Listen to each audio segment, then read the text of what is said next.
Today, I'll be interviewing Chris. How are you doing, Chris? I'm doing good, doing good. Yourself? Good. Um, the first question that I have is, tell me about yourself. Well, I am a college student just about to finish my degree, Bachelor of Science in Biology. Um, I work in school. I guess in the teaching field, roughly. I started out in teaching like first year seminars, and then I used that position to get me a position in um, it's called supplemental instruction, but basically it's like fancy tutoring. You tutor a large group of people instead of a small group. So I did that for a year, and then from there I became sort of halfway between a manager and a trainer of other people doing that same job. While Done as an undergraduate, you mean? Yeah, as an undergrad. As an undergrad, done that for about 2 years now. Now that I'm finishing up to graduate, um, I'm looking to hop from that straight into the job market. I want to be a manager somewhere else, I guess, just in the general job market. Um, I've been told by some people that uh, my experience will transfer, and I'm pretty confident once I get my first position that I shouldn't have any trouble.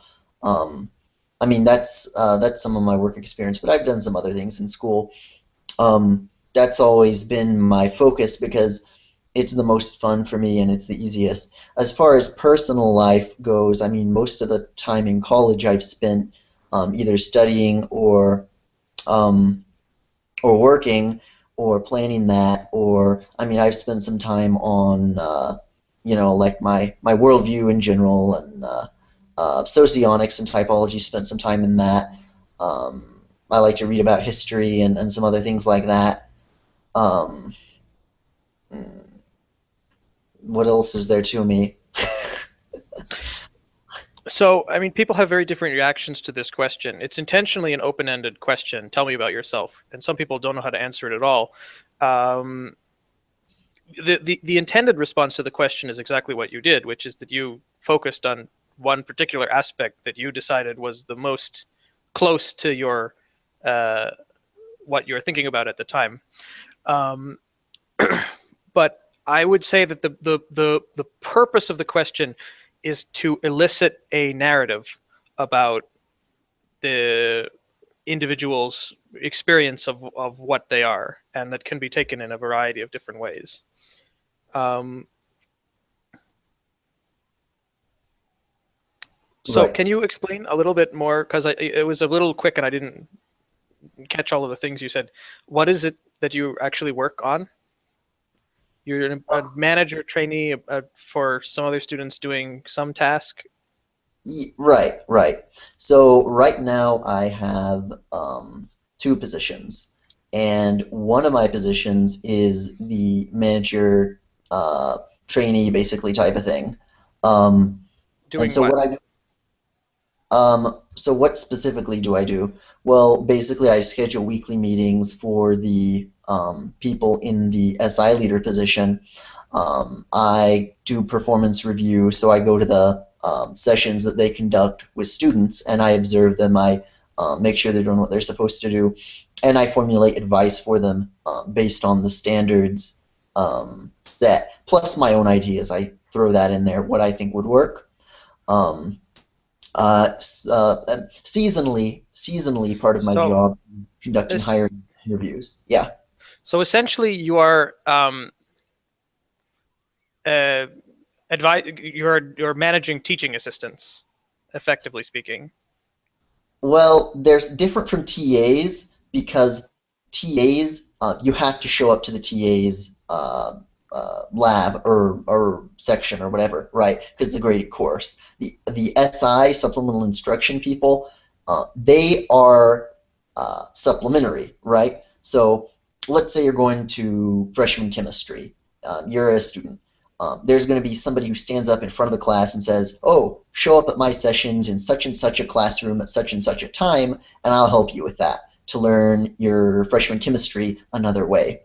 And then, if as a student, if you came and attended that, you would see a person who has taken the course previously who has now been hired to basically facilitate group work in that same course at set times. Does that make a little more sense? That sounds pretty much like what a TA does from my experience at my school. Okay, okay. We TAs at my school do different stuff. I guess we have a little bit of it. Okay, yeah, call it a Okay. T. And what did the TAs that you? So what did you TA or were a supplemental instructor TA, for? right. Wow. When you I got did, into this yeah, yeah. I did freshman chemistry freshman chemistry. one semester. I did freshman political science a second semester, and then that was kind of out of the blue. They needed somebody to fill in, and then I transitioned to the management kind of role after that, as soon as I was eligible. And the management role covers sciences or more broadly the entire sort of any subject that somebody would want to be an instructor for. Well, in the past, it was organized by sciences, liberal arts, etc. So in the past, probably 3 of the 4 semesters I've done this, that was the case. This semester, they've kind of broken it up, and I just have a whole bunch of different people. Yeah. And so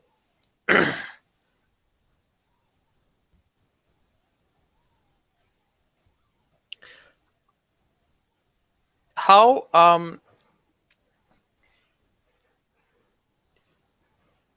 how do you approach this? So what I mean to say by this question is that it sounds to me like you are dealing with a lot of, I mean, real work in a sense that you probably do like administrative business and there are records that need to be kept for these employees and things like this. But is this work that has to do with doing, with getting real work done, or is it just sort of more menial paper pushing? And my sense of that job is correct, how do you approach that type of work internally? Does that make Um, sense? okay, so you're saying there's going to be a paper pushing like administrative role, and then there's like the more people focused developmental. Yeah, like does your position actually involve teaching people how to teach? Yes, it does. So how do you do that if you don't know anything about the subject that they're trying to teach? Are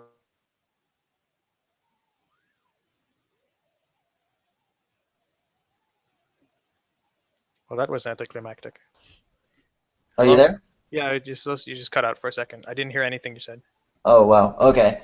Well, the theory is that there are general methods of breaking down a subject which apply across all subjects pretty much equally. That's the theory behind what we do.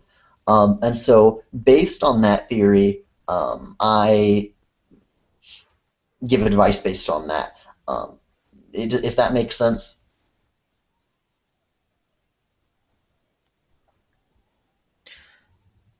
How useful did you think you would find that advice? Perhaps you did receive that type of advice when you were you still the first time that you were being an instructor in this program. But how useful do you find that advice really is? Personally, it's not the approach that I would have designed. Um, Personally, I would probably take a more specialized approach, and that is what I see some people doing. However, that is not the approach that our program is interested in necessarily, and that's not the direction that the research has gone in. So, what I try to do is tell people if you're going to specialize and move away from the theory. There's a certain amount of parameters where we allow creativity, is what I'll say. But at the same time, you can't get too far away from that. So I would say some people seem to find the general advice pretty useful, Others, not so much. And of course, I throw in my own experiences as well. We're definitely allowed to do that. And so when I'm speaking from experience, my advice isn't general. And I have experience with a lot of those subjects. And also, I draw on well, the people under me. So we have meetings where, there's maybe 4, 5, 6 different TAs there, and generally speaking, one of them will have faced a situation like that before and solved it. So I rely on that if I personally don't know, and it generally covers things. Okay. What are you? So you are graduated now, or are you close to graduating as an Yeah, undergraduate? yeah, I'm pretty close. I have a couple of classes I'll probably take in the summer, but uh, yeah, I'm pretty much wrapping it up. I'm looking looking for jobs right now over spring break because I want to start as soon as I can. So what did you study, I studied biology. and why? Well, kind of an accident, actually. I didn't know that much about what I wanted to go into from high school. Long story for that, but uh, Well, we have plenty of time. yeah, yeah. Um, but anyways, I didn't have a lot of information going in. But what I did know was it's generally said that a STEM degree will hold more value than a non-STEM degree. Um, I didn't have particular interest in STEM, but I considered myself academically apt. I'd always been okay at learning whatever it was I needed to learn for the most part. So I thought, okay, well, I'm going to do a STEM degree because that's more valuable. Let me pick something. So I picked biology and got into it like about 2 years in, something like that.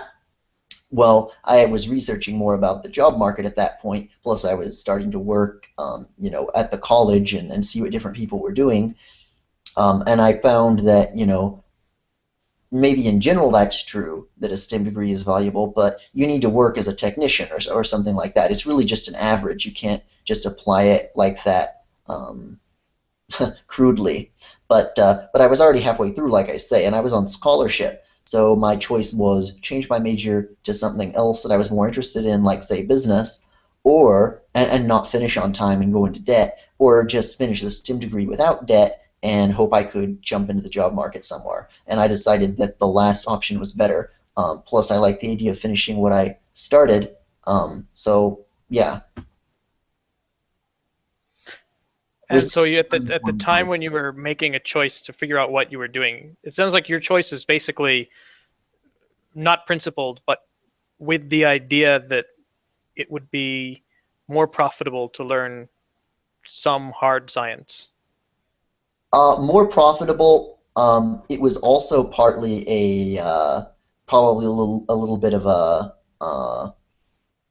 learning thing as well because um, my high school education, it was homeschooled and we really did not have resources, um, that many that many resources. So my access to information was kind of limited. There was plenty in the arts side, but there was very little in the mathematical or science side. And so I kind of wanted to round out my knowledge for one thing, and then the profitability was another aspect as well. Um, you know, What I guess I'm curious about is why it makes a lot of sense to me that you would. I mean, I have opinions which I could go on for a long time about the value of college education, um, but it's right. I mean, certainly true that there are a lot of opportunities for people with specialized biological knowledge. I mean, certainly you can go into medicine and make quite a lot of money, um, but the prospects, especially in as a researcher in biology without other skills, are not really that outstanding. And you could getting a variety of other skills like engineering or computer programming have much better prospects immediately getting out of college on the job market. It sounds. Am I reading it correctly that you just were not really aware of that at the time when you started college? Yeah, I was very uninformed. What do you think you would want to do now if you could start over again, knowing what you know now? Hmm. I would probably choose business route. Sorry, Like, I cut out a little bit. I didn't hear your answer fully. I would probably choose business, like accounting, Why? Why accounting? because I've heard that it teaches a lot of general principles that are applicable in business, and I think that would be useful to me. Do you think that it um, affords studying accounting affords opportunities to go into business? Because I mean, what are your thoughts about how widely applicable would studying accounting be in terms of the opportunities it provides you? Well, what I imagine, based on what has worked in the past, is getting an entry point into an organization is very important. But once you have that entry point, you're in a relatively better position to move around within it and decide what position would be the best suited to you, what would be the most interesting, etc. Um, Accounting is well known for being able to get you entry level positions. I mean, in the business school, it's reputed to be one of the more uh, quantifiable degrees. It is meant to teach you something, definitely. And from there, I could decide where I might like to go. And plus, as well, in my work in general, I've been okay at what I imagine to be accounting-like activities. I've had assignments not in the SI position, but in other positions where I was supposed to go through numbers and try and find a cause and things for something that wasn't acceptable in the data, and that's gone okay. So um, I think I would be competent to do it, and if I didn't like it, then I could use that as a vantage point to move on relatively easily. As it is, I'm not sure where my entry point will be. Does that kind of make sense? Yeah, but you don't have the, so what kinds of opportunities are you looking for at the moment? I'm just really applying across the board. My strategy is apply to everything, see what I get interviews for, see what I can get, go from there. Well, Uh, apply to everything. What with what parameters? What are you looking for? well, I mean, naturally, management type positions. I guess that's the parameter. But I Management mean, positions at any firm or at firms that have something to do with what you have studied? no relationship at all. I Um, see. I'm not looking to apply that because um, it doesn't really necessarily fit in with my long-term goals. Like I say, I came at it more from the angle of, well, I need to get a degree. It would be nice if it was in something that I like, but um, or that I at least feel neutral about. And I'm pretty neutral about biology, but that doesn't necessarily. I mean, I doesn't mean I want to stay in that my whole life necessarily. Um, I mean, and being a technician is not appealing to me from the semester I spent doing that. Um, it's very narrow kind of work, and what really bothers me about it is whatever work you do is most likely it will ultimately benefit some sort of larger corporation, or at the minimum it'll be some other individual other than you. So I really felt like I'm being used, and that bothered me quite a bit to the point that I wasn't willing to do it. As a medical technician, you would be helping another corporation or somebody else's goals. Oh, as a research technician, right? Um, in a genetics lab is where I was at Okay. for a semester. I would be helping just larger financial interests. As a medical technician, of course, if I was in the medical field, I would be helping people directly as well as benefiting a larger corporation. But Well, I again, mean, as a research technician, right, it's probably a path into academia, which isn't necessarily what everybody wants, but I would say it's accomplishing something as well as uh, perhaps doing a lot of uninteresting work. But I mean, you have opportunity as well to do some science that is hopefully meaningful.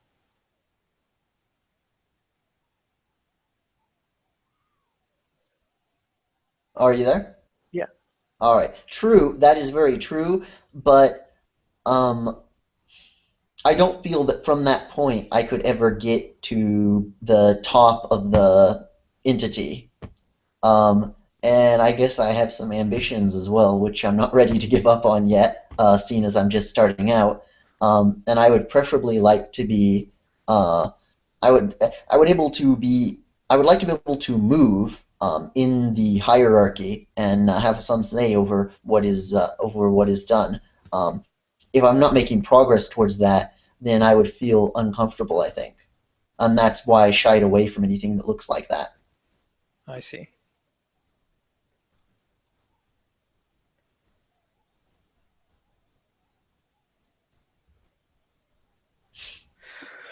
What are some of your interests and hobbies? My interests and hobbies. Well, typology, that's one.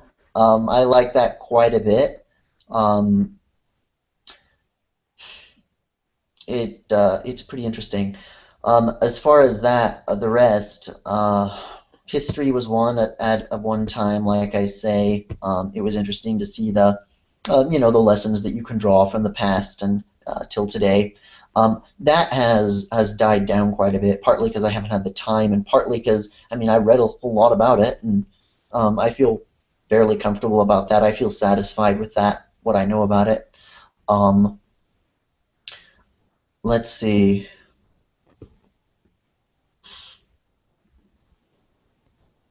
That's really, I mean, pretty nearly it. I don't have a lot of things that I go out and do for fun. Um, no, for the most part, I don't do a whole lot in that direction. So, what do you spend your time doing?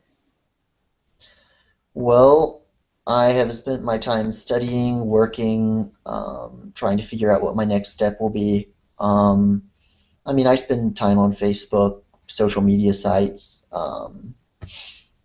forums, talking to people.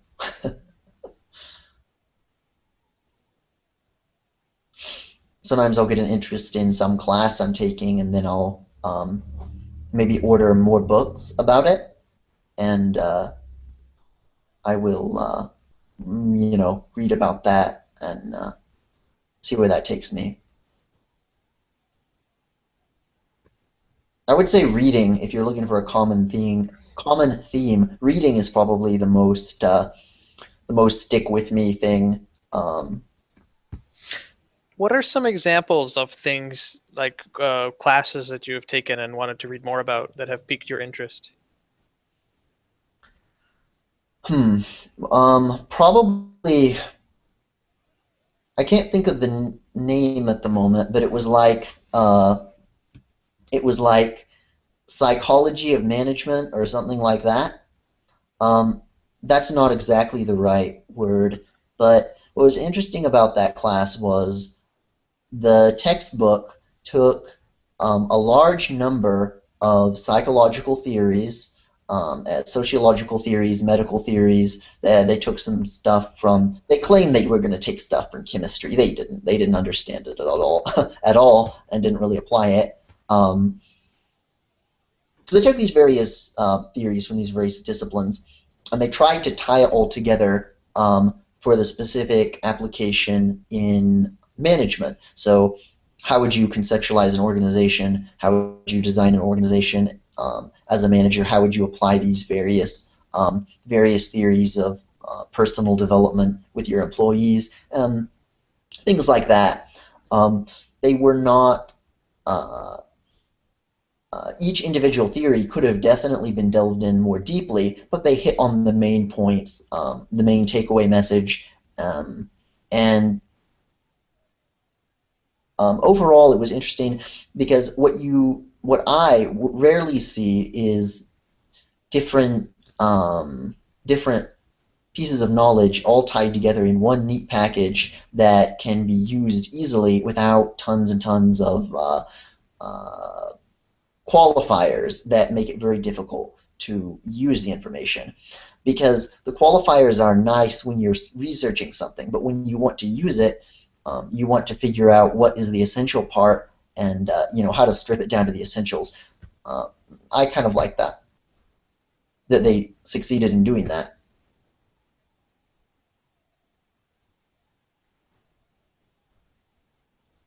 What is the essential part of managing, being a manager? A definition, something, it has to be kind of general, but basically it is figuring out what the larger entity, usually it's your direct supervisor, wants from you to do with the people below you, and then doing that. Going beyond that, you want, if you can, to figure out maybe what they want that they haven't necessarily anticipated, and you want to do that also. Um, so I guess those would be the two priorities. Now, that could sound like a very self-serving definition, but I don't think that it is. Because, for example, people who treat the people who are working under them, if you treat them poorly, that's going to be very counterproductive because they're not going to do anything else that you want. Abuse of power or giving people the feeling that you are not doing by them as fairly as you can is a terrible thing for a manager to do. It's immediately counterproductive because nobody wants to work with you from that point. Um, so you're definitely going to tailor your actions to fit with the higher upper level goals as best you can. And in order to meet those upper level goals, of the company or your direct supervisor or whatever, you have to meet the needs of the lower level people as well, so that you try and give them what they want, or if you can't, you explain why and you give them the next best thing, and then in return, they give you what you want, which is good performance, hopefully.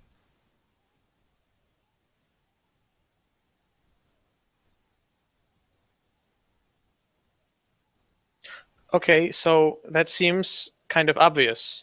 Why is there a need to write a book about it? Well, what exactly do people want? You can go into detail about that, and you can cover um, different things that people want and different ways you can dice it and splice it. Um, the most famous one that was developed back in the 50s is called Maslow's hierarchy of needs. And it basically says there's this big level, and it's like a pyramid.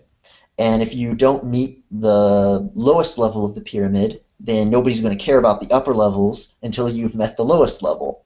The lowest level is, I think, food, shelter, and clothing, for example. And so the implication is obvious. If you don't meet people's physical needs, they're not going to be able to concentrate on anything else.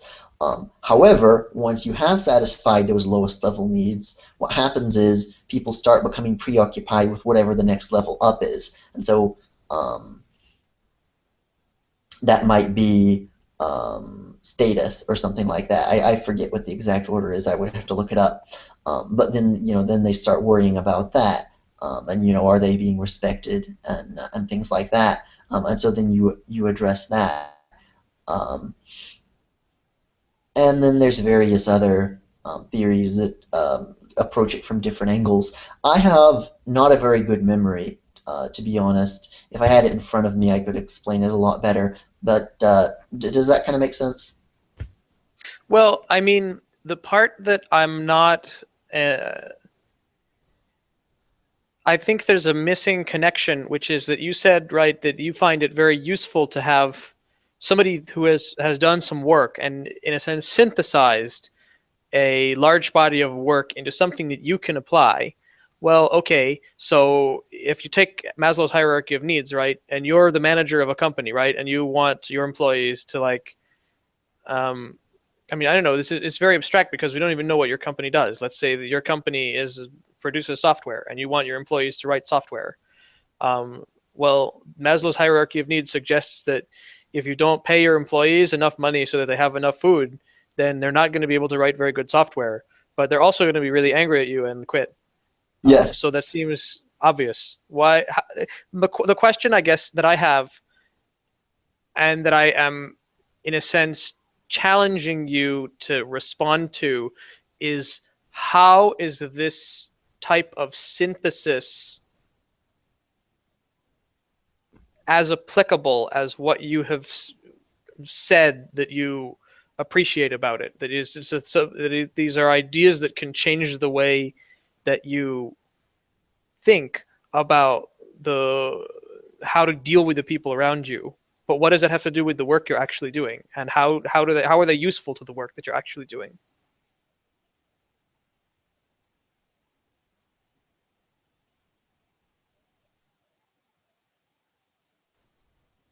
Are you there? Yeah. Did you hear Oh, the question? right. Yeah, I did. It froze Okay. up there for a second. Well, it's not directly useful to what the work is, but since I don't know what exactly the work will be in a given situation, all I can do is be aware of what my options are. So yeah, it is necessarily pretty abstract.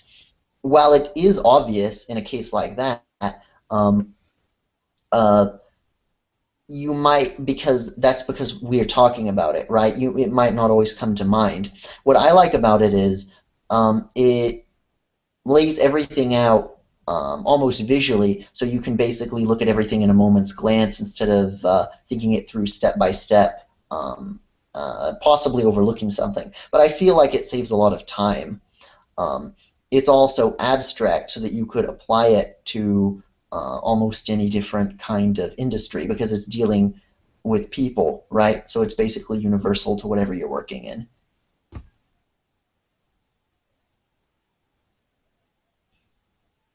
I basically just thought it was cool. Mm-hmm. I thought it was cool, and I thought it would work through. And also another thing is I don't always think of those kinds of things. If I'm focusing on one specific thing, I may tend to focus just on that and overlook other considerations. Um, uh, uh, so, for example, I might look first to solving whatever the problem is with my TAs, and I might give them a solution without considering the individual who I'm offering the solution to. So, because I'm not paying attention to the personality of that individual necessarily, I'm just thinking of what would work. I might offer them a solution which is not something that is not acceptable to them.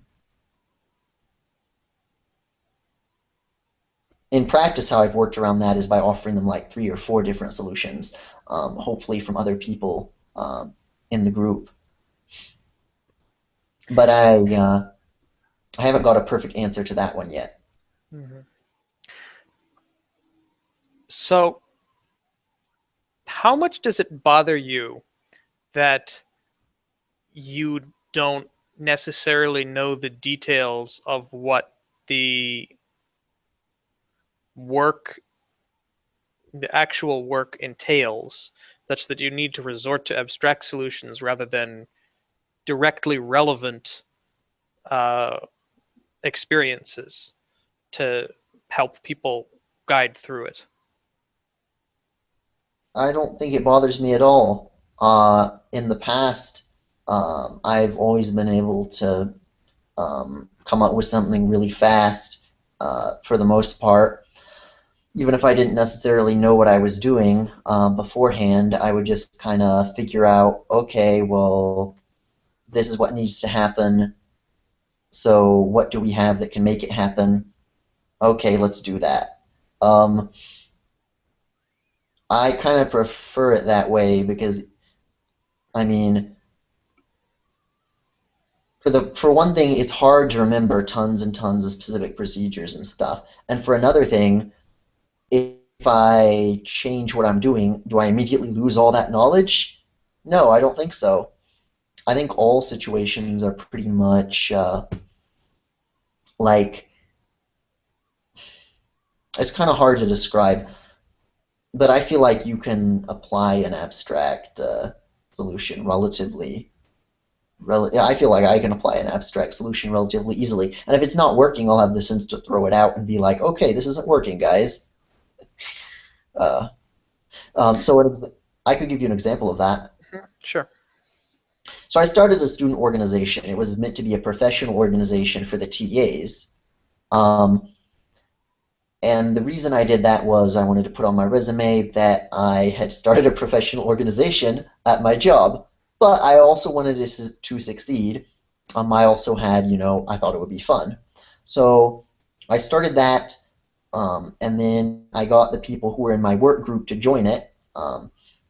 Then, we worked on, okay, well, what will the group do? And we were relatively inconclusive. I mean, at first we wanted to generate income. We were really ambitious. We thought that we could make a lot of money and offer scholarships. So we put on a seminar.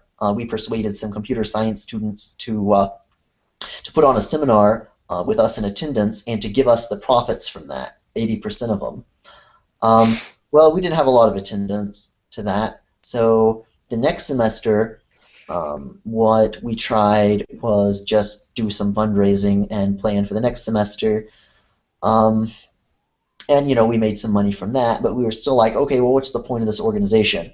So then the next semester we put on some events for the different students in the organization, and we didn't get a whole lot of interest generated, except from the people who were already members, and we got them to be members by word of mouth.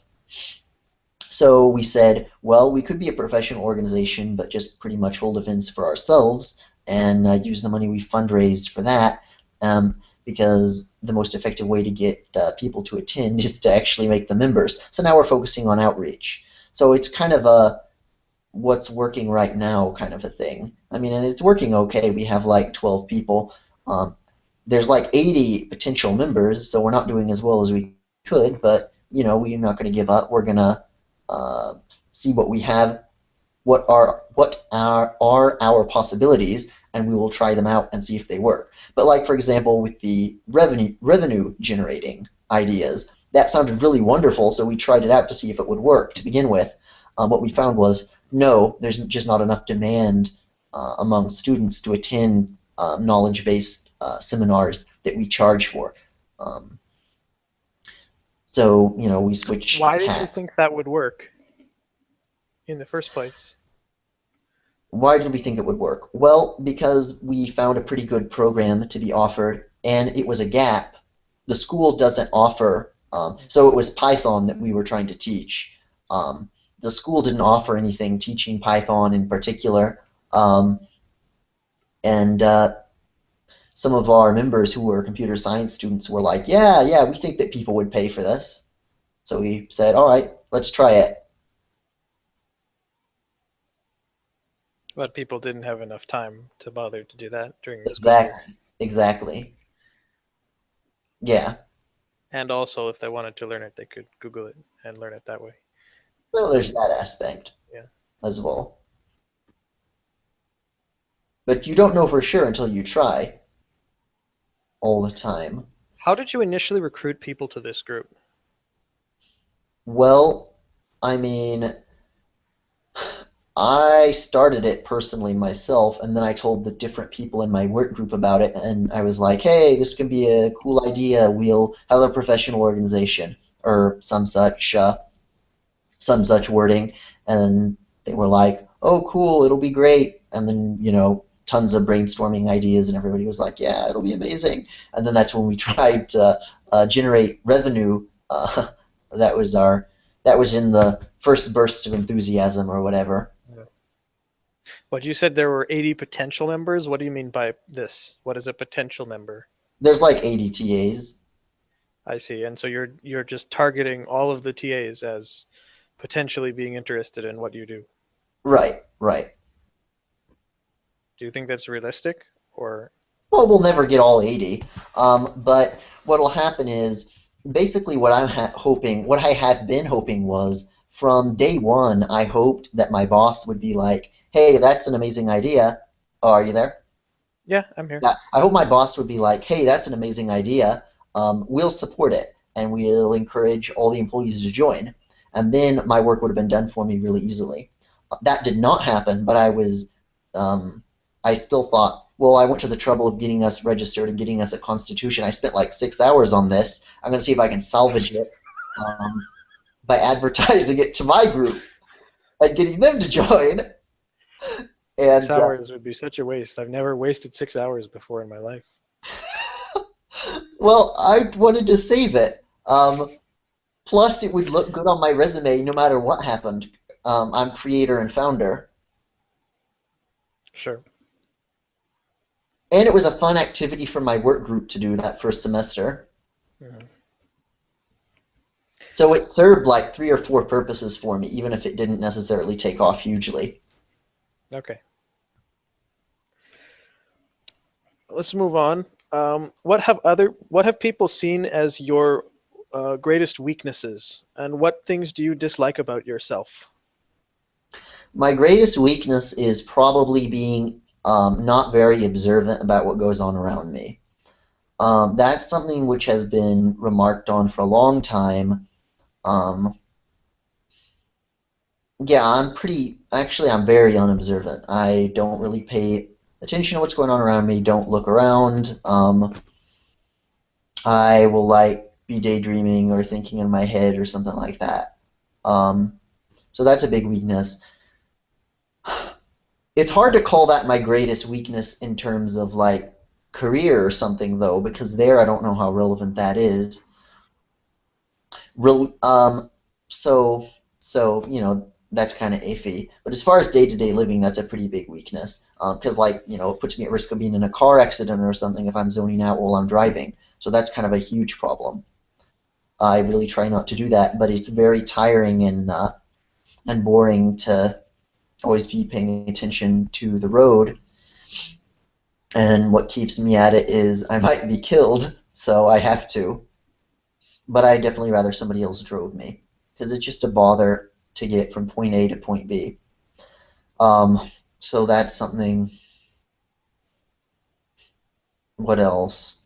I've been told that I'm kind of arrogant and proud. That I've been told that quite a bit. So, and it seems to be it seems to be an impression people get a lot if I, just come out and say whatever's on my mind. So I usually try and avoid that with people for the most part, because I know what reaction I'll probably get. Personally, I don't think that I'm arrogant. I think that I'm realistic, um, and somewhat confident, because I do have faith that things will turn out for the best for me. Like, for example, I'm getting a biology degree, but I don't have specific expertise. So I could take like a negative tack and be like, oh, it's not going to work. I need to go to school and like spend another 4 years getting ready. But I'm pretty confident if I can snag an entry-level position, I'll prove that I'm good at what my job is, whatever that specific position is. I'll learn whatever I need for that, and then I'll learn what I need for the next step, and then I'll do that. Um, yeah, so, take it step by step. Is that arrogant? I don't know, but apparently people think that it is. Does So that bother you? it bothers me that it bothers them. It doesn't bother me. I think that it's being realistic and like pretty much it's not up for discussion in my mind. It bothers me that it bothers other people though, because I'd like other people to admire me and be like, oh hey, he's just admirable character or whatever. Um, so in that sense, I guess it kind of bothers me. Um, but it doesn't bother me enough to change it. I mean, I don't know that I could. I just, not unless I guess my confidence was severely undermined. Like, I don't know, let's say I end up homeless and can't find any kind of work. then I guess I would say, all right, well, events proved I was wrong. I was not able to deal with whatever arose and situations as they come up. I was wrong, and I would admit that at that point. But I don't see the point in like pretending that you think you're worse at something than you actually are. Another weakness might be my people skills. I definitely can get along with people and especially make a very good first impression. I think I'm very good at making first impressions based on my track record with that. People usually like me up front, but then as time goes on, it's not that they dislike me, it's more like I don't form any kind of a close attachment with them. I would say that outside my family, well, I formed like maybe two relatively close attachments in college, but for the most part, I don't get close to people around me. That is something I don't know if they see as a flaw or not, but I definitely see that as a flaw because it makes me feel relatively isolated. You said that you formed a couple of close attachments with people in college. What were the circumstances that led to those relationships? Um, Generally mutual interests, I would say. Can you elaborate? I would rather not. Okay, it's fine. Um, what have other people seen as your strengths, and what qualities do you like about yourself? Okay. I would say that usually people think that I'm smart. Um, I actually, relatively speaking, disagree with that. I don't think I'm particularly smart. I actually think that I'm pretty ignorant. I think that I don't know a whole lot of things. I feel like my mind is kind of somewhat of an empty slate. Um, but for that reason, it makes me, you know, maybe better equipped to approach situations uh, just for what they are, perhaps, and not, drag in what things were like at my last job.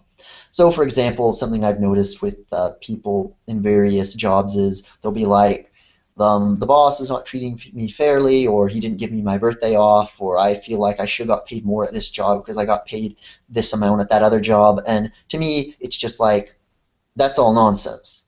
Um, what things are like here is what matters, and they have the power and you don't. So either get over it or find a better option. Uh, I would say that maybe I could be good at that kind of thing, just accepting things for how they are. But I don't agree with people's assessment in general that I'm an intelligent person. I think it's more like they stumble over factors that are irrelevant. I think I'm good at discovering what's relevant in situations. I would say that. Okay, things that I like about myself. I think I like myself in general. Um, I mean, there's certainly things I could be better at. I could be a natural athlete, which I'm not. I could be incredibly eloquent, which I'm really not. Um, let's see, I could speak multiple foreign languages, which I don't. There's a lot of things I could do that I don't, which would be nice. But I mean, it is what it is. Life is an amazing gift. There's been millions, or if not billions, of people who have lived over time, and most of them were peasants who lived on the land, and basically they got forced to work, pretty much as slaves without much free time necessarily. They certainly didn't have money. They weren't able to travel. They didn't have anything like cars. So I think I lived in an amazing time. So just for that, life ought to be pretty wonderful. Does that kind of make sense? Yeah, I mean, I would view it a little differently than a lot of people in the past were. Many of them were peasants, but they were doing the work that was around them. right? They didn't have necessarily opportunities, but they had opportunities to do necessary work because that work was needed. And there's something, I think, noble in that pursuit as well. But anyway, I would agree with that. I would agree with that. In another sense, we have to work harder to find meaning to our lives because the struggle for survival is not pressing on us like maybe it did to them. So I definitely see that angle as well.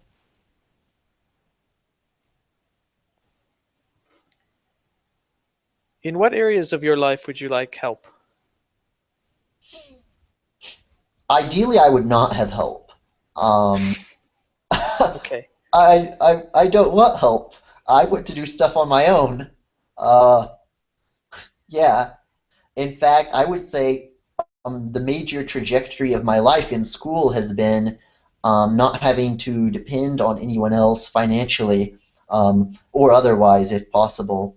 Um, like, for example, my parents were willing to pay a certain amount for my school, but the reason I worked in school was so that I could get away from that because I didn't want to take their money because then I felt like they would have a legitimate say in, how I lived my life and what I believed, and I wanted to stand on my own 2 feet and not be a parasitical individual, which is how I would have viewed myself if I had not worked to become independent.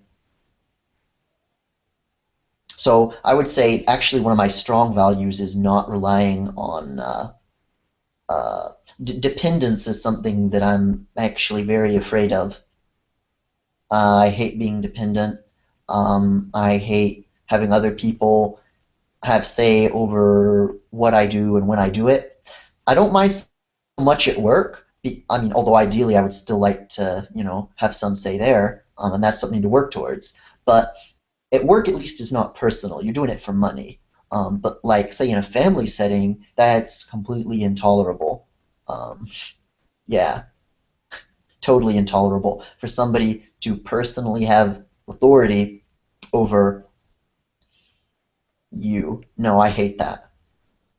Do your parents disapprove of your ambitions? Uh, do they disapprove? I think they kind of accept it that that's part of who I am. Um, they kind of disapprove of my um, they kind of disapprove of my religious values, maybe, but they kind of accept the ambitions part as just kind of, oh well, that's how he is and always has been. So, oh well. But in some way, they would have preferred if you had been more what? More more Well, familial? what my mother has said is that I so I had kind of a conflict over them with some religious stuff, and how my mother phrased it was like, "Oh, you're just going your own way and doing your own thing. Isn't that selfish?" And how I felt was that, well, I preferably would like to be in charge of the whole thing. But if I'm not in charge of the whole thing, and there's no way I ever can be, then that's not an acceptable situation. Um, it's just not. I'm not going to accept by fiat that I have this lower position in a religious organization just because somebody decided to say so. Well, obviously they're acting in their own self-interest, and I'll act in my self-interest by bailing on it. Can you elaborate more about this religious conflict? Right. Well, basically, there's this religious organization of which my family was a member, and I was a member, I suppose. Um, Which is what and organization?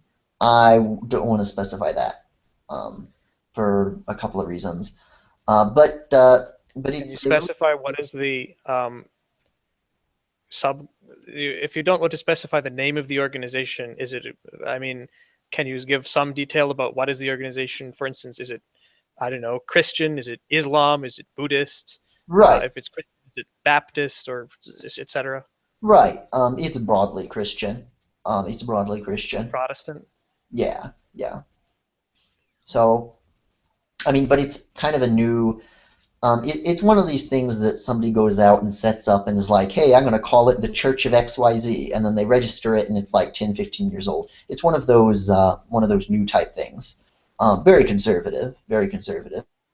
Um, and they have a number of values that I disagreed with. For example, one of the obvious ones was they seem to embrace a variation of gender inequality. Basically, men are better than women. I mean, they would not put it that way, but in practice, that's how it works out. Women are supposed to stay at home and, be these child raisers and, probably have a bunch of kids and that kind of stuff. Um, and personally, I had had friends who were girls, and they were perfectly smart people, and I found that offensive because I imagined myself in that situation, and I thought I would pretty much rather be dead. That's like being a slave. That's horrible. Um, how could you put somebody through that and then just be born into it because you're a woman? That's really horrible. Um, and especially because that's not how our society is now in general.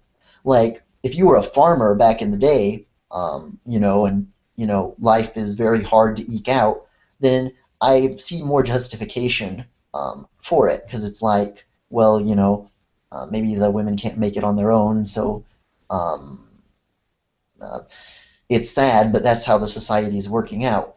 Um, but it isn't like that. It's a modern society where you can go out and you can make a living, and it doesn't really make a difference what your gender is. So to me, that seemed very wrong to artificially reconstruct something which is basically oppressive.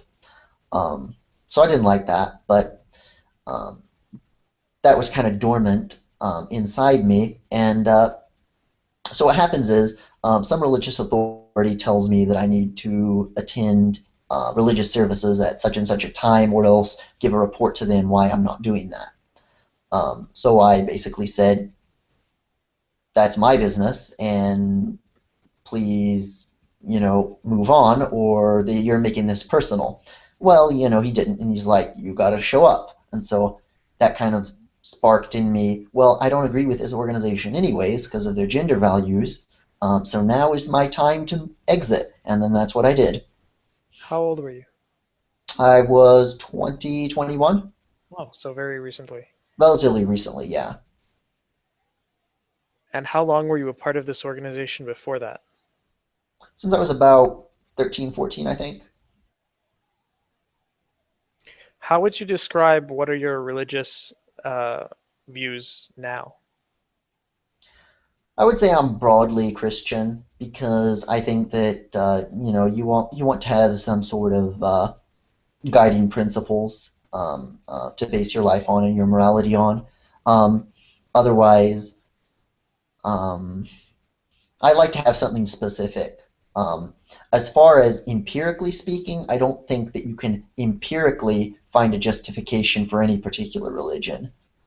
But, you know, it's part of culture, and I don't think it's good to unmoor myself from the social organization aspect of it. I think it's there for a reason. So you're somewhere between a not really practicing Christian and a practicing Christian, somewhere between there, sometimes practicing Christian. Oh, I'm practicing. I'm definitely practicing. Okay. I just don't choose to go into like the philosophical aspects or. Okay.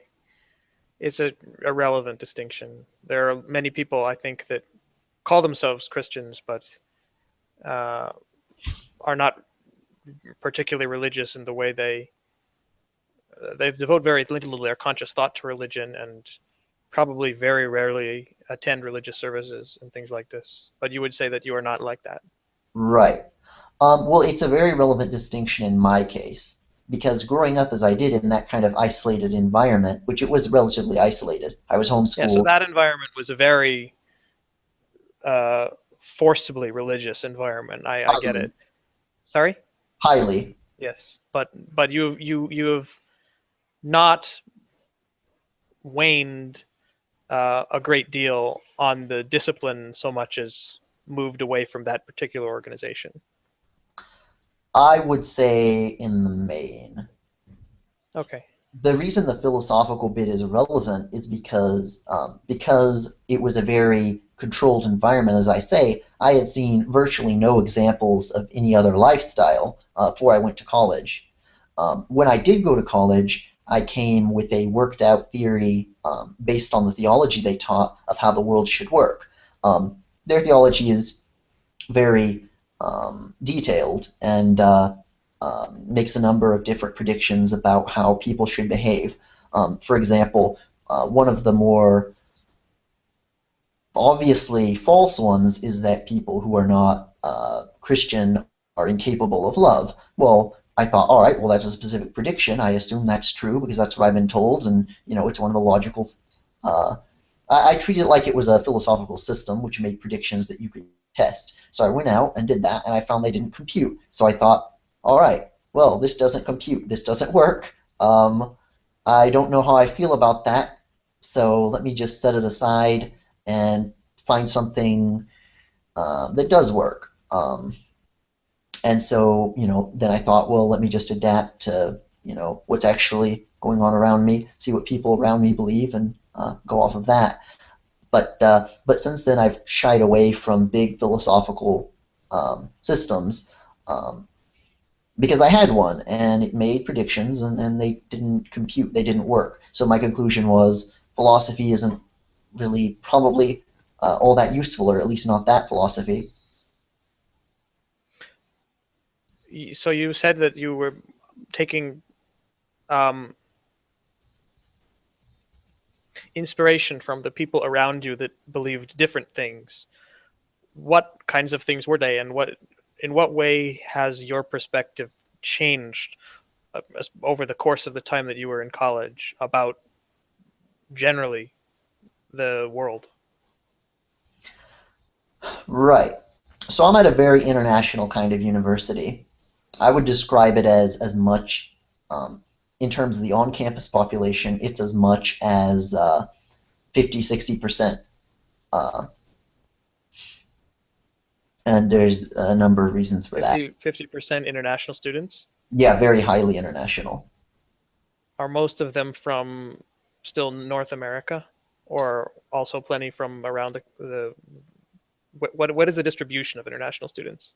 Oh, it's probably like 30%, well, 30, 40% South Asian, Southeast Asian, African would be the majority. African? Yeah, A lot of African students? a lot of Nigerian students, Hmm. Kenyan as well. Okay.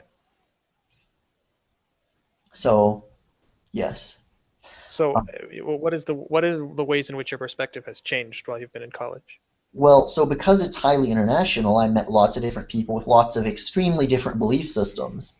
And the common theme to me was, these people are all human. They are maybe Muslim or Hindu or something, but they obviously believe what they believe, and they're decent, nice people. So, um, how do I square that with, a single religion being true, and everybody who doesn't hold to that is, destined to some sort of eternal punishment, which is one of the things that I was taught was true.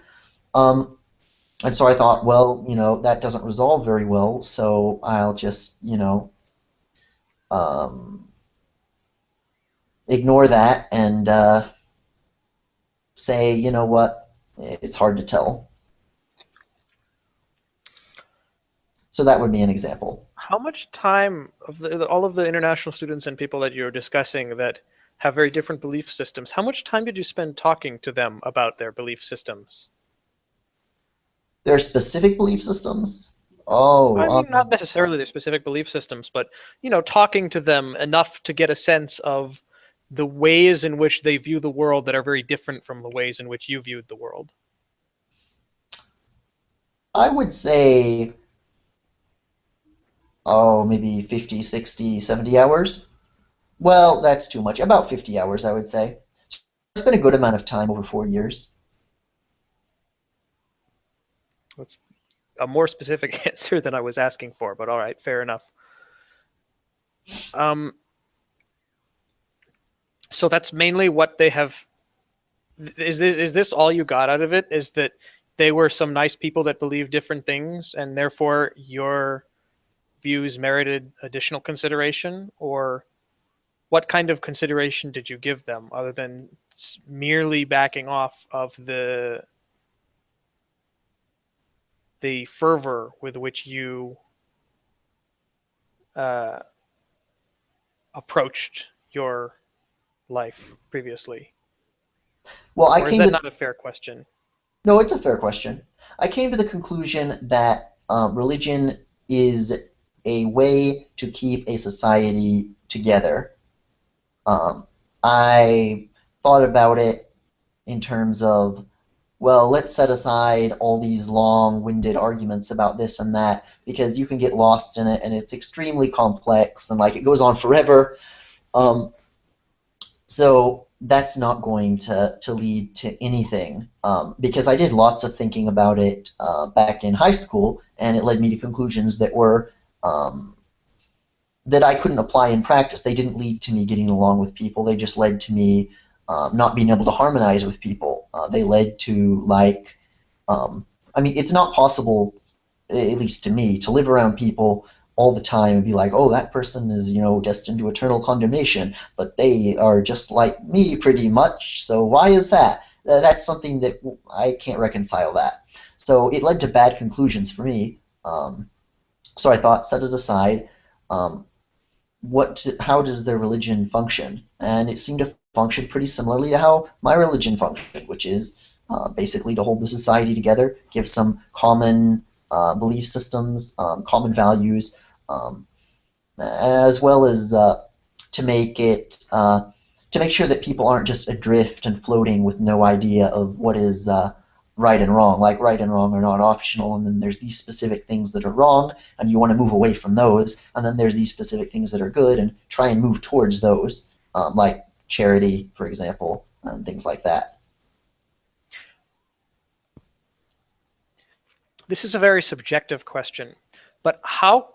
So you did a lot of thinking, as you said, about your religion and the values it holds and the values other people hold. How quickly did you do that thinking, in your view? I did it within the first semester, actually. Uh, Not all of it, but basically I set aside my uh, how would I put it? I set aside actively thinking about and trying to make predictions based on my philosophical religious beliefs or whatever after the first semester because I found they didn't compute. Um, I mean, that's it. That still can be considered a lot of time. As I said, it's a very subjective question, but it sounds like you feel like, first of all, it was long ago from your point of view, and that you made a lot of changes in your life very quickly. Is that fair? um, I made a lot of changes in what I think about, yes, which is a big part of my life. Yeah. I basically suspended my judgment. Before I had a You had to learn checklist. how to suspend your judgment, is what I'm getting Yeah, at. oh yeah, yeah, before I always judged things by a certain standard. It was like a checklist, I guess. You know, because it's laid out pretty clearly, at least as my theology taught it.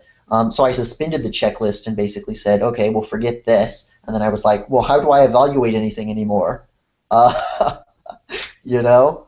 So So, for a while, to what extent would you say that you're still, in some way, figuring out how to do that, or at least figuring out what set of values to replace your judgments with? oh, um,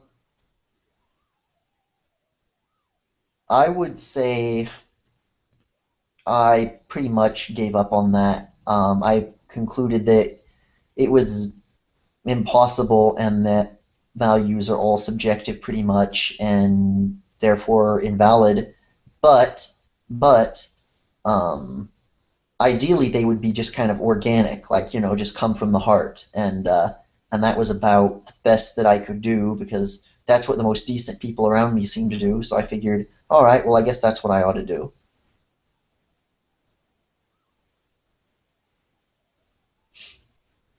But as far as like formulating, okay, I'll have this thing that I will value and that other thing that I will value. Um, there are some things that I just know it when I see it. Like what I said, people treating people unfairly is obviously wrong. Racism and sexism, all that kind of stuff. Well, I mean, it's obviously wrong to treat somebody badly based on something which they can't help and which isn't relevant. Treating people with disabilities badly, treating people, in a nasty way, breaking your word. Those are things that you shouldn't do. Um, Sometimes I try and see people who seem to be uh, good people, I guess, as far as I can see. And that's subjective. I just feel like they're good people. And I would listen to what their opinion was, maybe. Like, if they said strongly, no, that's a terrible thing to do, then that might weigh in my judgment to an extent, because, maybe I uh, went astray a little bit, because I certainly have moral lapses. Um, that's certainly true.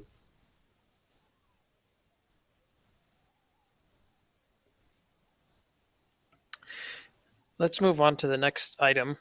If you had enough money to live comfortably for the rest of your life without working, what would you do with your time? So I'm living comfortably. I'm not allowed to work? No, you have enough money to live comfortably for the rest of your life. You have no urgency to work. Right. I would want to change the world in some way that I decided. Like I say, I would still be ambitious. I guess I would invest the money to buy, if I could, a controlling interest in a large company that is influential, I don't know, a packaging company, FedEx or something that performs an important service. Or maybe I'd buy a FedEx? technology company, but I don't know enough about technology. How would you change the world by owning a controlling interest in FedEx? Well, first, well, uh, I mean, you just asked me this question. I mean, you need to have power before you can change anything. That's like the prerequisite, right? Because as I am now, I'm just a student. I could be Joe Schmo out on the street. Well, we know pretty much what Joe Schmo will do. He'll spend his life working to try and make a living so he can, buy various cars and, he'll maybe get married, have a couple of kids, and then he'll work for that, and maybe he'll pay for a divorce and, pay a mortgage down on a house and all this kind of stuff. Um, that seems very boring, and I don't want to conceptualize my life that way if I can. I would like to conceptualize myself as, so I kind of see it this way. There's like a forest, and then there's trees, and Joe Schmo, who works for Domino's right now, is like down among the trees, down at the ground level. I like to get my head above the trees, and I imagine that if I owned the controlling interest in a large company, that might be the beginning of that. Um, for sure. Political power is another thing that I would be interested in. However, political power flows from interest in the society. You can't just have a lot of money and hijack a political system without representing a sizable interest of the society. If you do that, well, you won't be allowed to do that, for one thing. And it's not right, for another thing. You are meant to be representative. Like, what's his name? Trump. Like, he is still representing angry people, I guess, in the United States. Like, it wouldn't just cut it to be a billionaire, although that obviously helps. Bill Looks Gates. like in his case it helps a considerable amount. It helps massively, but there does have to be a constituency there. And Well, yeah, you can argue in Trump's case that if there is no constituency, you can make one up. But like study it and then start pandering to it. well, That's basically, I mean, not exactly, but you can. I mean, okay, so more correctly in Trump's case, you could say like say outrageous things, and then get lucky, and then start pandering to your crowd that likes the fact that you said outrageous things, and say even more outrageous things as a consequence. until you go too far and start talking about the KKK and yeah, yeah, that's terrible. Um, he's not a good example. Yeah, you could do it that way, but I don't know. I feel like I would have to be more educated as well, though. So I would want to step into the role carefully, whatever role it was, before I touched anything. Well, I mean, I understand that this is it's a very sort of abstract question, and it's not a question that I think people a lot of the kinds of questions are designed to get people to talk, right? They're not supposed to get the right answer to these questions, but certainly I many of the questions I've tried to challenge you, and I'm going to do so again here because, right, you said this is going to be sort of the thing from this interview is I would own a controlling interest in FedEx, but it's like what is the you can see how there is a gap between the idea of owning a large company, sort of having power over something, and then having goals that you might want to actually accomplish in order to make people's lives better or to do something in the world. Maybe make your own life better and forget it. Oh, fuck all the other people. They don't matter anyway. I'm just concerned about myself. I mean, that's a type of goal that some people might envision. But No, I'd be I ashamed of don't that. follow how controlling a controlling interest in FedEx will get you towards anything like that. Well, I mean, I could come up with a lot of different goals. I mean, like one thing that I would be interested in is, in my own country, helping reform our political system. And there's some obvious ways you could do that. Um, so, for example, funding to the NIH is not what it once was as a percentage. Well, that's not good. One of our big claims to fame is our research. Although I don't want to be a researcher myself, the people who do want to, that's some of the most valuable contributions to society, and it's extremely important to our future development. So that's something obvious. Climate change is another one. I don't know tons about that, but seeing as the consensus is behind it, um, I mean, by default, I would accept that that's the way things are going, and we should do something to stop it before it damages us very badly. There's a number of obvious problems that need to be solved. What I'm saying more is I conceptualize my vision from within the realm of the possible, right? So what's possible is limited by whatever my power is. So if I don't have any power, I mean, I can want to, give more money to the NIH all I want to, and they're not going to get any more money. Well, I mean, So you have plenty of power. You could give like I don't know, like $4 or $5 to the NIH. I'm sure that'll fix all the problems. right, no, no, I'm kind of lax in my individual uh, uh, contributions sometimes because what I tell Just kidding. myself is, well, once I have a lot of power, then I'll be able to do something about that. But right now, I'm not going to waste my time because I got to get to the position where I have some freedom or power first. Part of this might just be a reaction to my upbringing because I didn't have really any power growing up. Like everything was controlled for the most part, very few resources, stuck out in a rural environment with basically only my siblings. Um, Read old books. That is about all my options were. Extremely limited. Um, and then once I got to school, I'm focusing on that. So I really never had a lot of power. So possibly once I had it, I wouldn't know what to do with it. But certainly I would like it, partly for just personal gratification, and partly because I think I would do good and responsible things with it. But I would still want it, even if I was only going to be neutral with it. I think that would be cool, like playing a risk game or something. Right. So I hope I met your challenge a little bit. A little bit, yeah. Um, what did you do last Friday? Well, let's see here.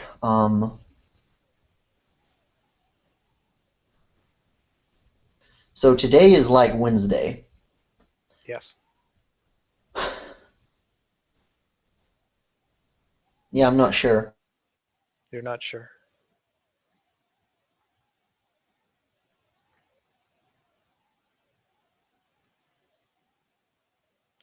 What did you do yesterday?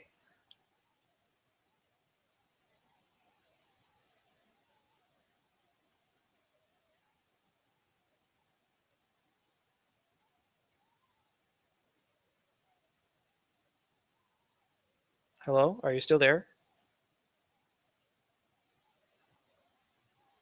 I think we lost him.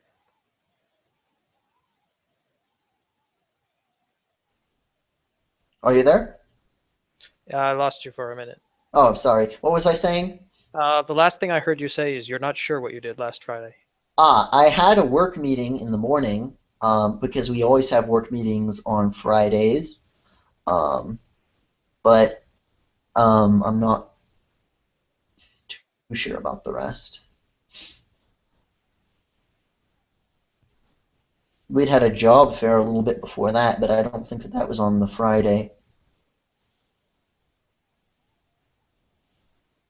So you were at work, you were doing the typical administrative kinds of tasks that you do at work regularly.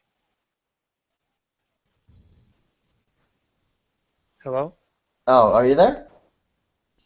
Yeah, All right, weird. Uh, my Wi-Fi cuts out occasionally. That's what's been causing this sometimes. no Yeah, the worries. work is the big thing. Okay. So that is all of the questions.